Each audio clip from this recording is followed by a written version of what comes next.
Bulletin की शुरुआत कर लेते हैं और इस वक्त बड़ी खबर सामने आ रही राजधानी रांची से। सिरमटोली मेकॉन फ्लाईओवर रैंप का ये विवाद मामला है।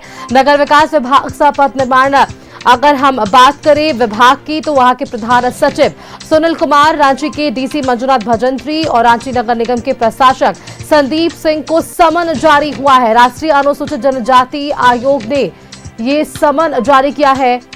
29 मई को दोपहर 2 बजे दिल्ली स्थित कार्यालय में उपस्थित होने का निर्देश है। आपको बताएं कि आयोग की सदस्य आशा लकड़ा ने 13 मई को आंदोलनरत आदिवासी समाज के प्रतिनिधियों के संग बैठक की थी और विवाद स्थल का आयोग की सदस्य आशा लकड़ा ने निरीक्षण भी किया था।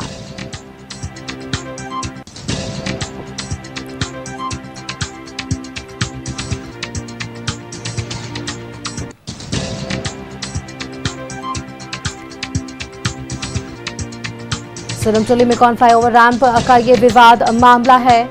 अब जिससे लेकर समन जारी किया गया है। नगर विकास विभाग से पथ निर्माण विभाग के प्रधान सचिव डीसी को ये समन जारी किया गया।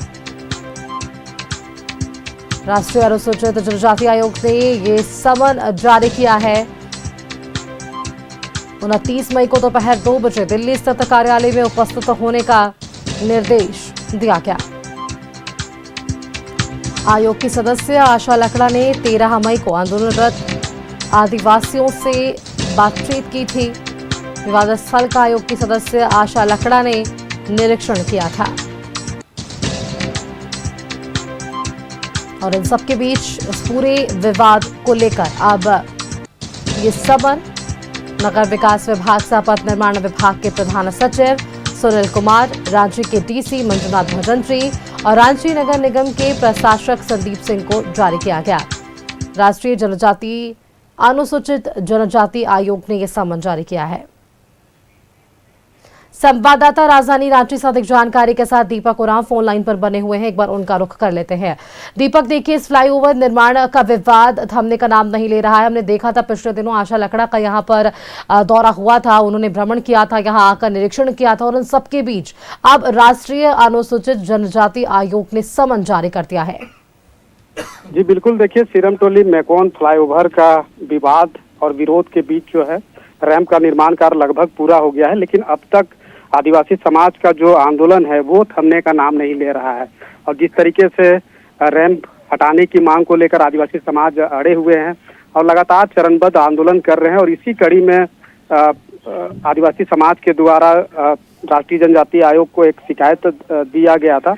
और उसी शिकायत पर राष्ट्रीय जनजाति आयोग की सदस्य आशा लकड़ा रांची पहुंची थी और 12 मई को आदिवासी समाज के अगुवाओं के साथ बैठक हुआ था। और उस बैठक में कई महत्वपूर्ण जानकारी आशा लकड़ा को दी गई थी कि जो रैंप का जो डीपीआर जो तैयार किया गया था वो ई पोर्टल पर उसको अपलोड नहीं किया गया, बल्कि डीपीआर बनाने से पूर्व उस स्थान का आकलन नहीं किया गया। तो इस तरह के कई जानकारी मिला था। और उसके बाद आशा लकड़ा विवाद स्थल जो सिरमटोली रैंप और सरना स्थल है उसका भी मुआयना की थी और कई अहम जानकारी मिला था। और उसी के आधार पर जो है कि नगर विकास एवं पथ निर्माण विभाग के प्रधान सचिव और नगर निगम के प्रशासक और रांची डीसी को समन जारी किया है। और समन जारी होने के बाद जो है 29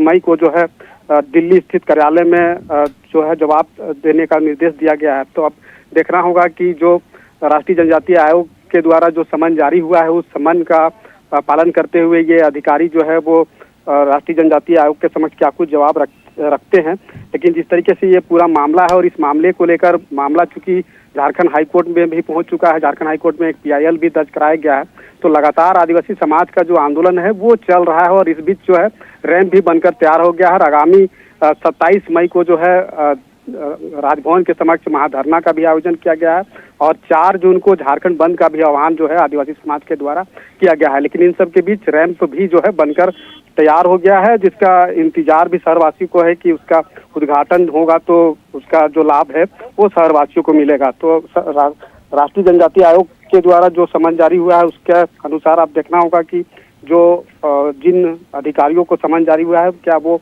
राष्ट्रीय जनजाति आयोग के समक्ष उपस्थित होकर के क्या कुछ अपना जवाब दाखिल करते हैं, क्या कुछ जवाब रखते हैं, जिससे कि राष्ट्रीय जनजाति आयोग संतुष्ट हो पाती है। जी बिल्कुल दीपक, चलिए आप नजर बनाकर रखिएगा, अपडेट्स हम आपसे लेंगे। धन्यवाद फिलहाल के लिए आपका हमारे साथ जुड़ने के लिए।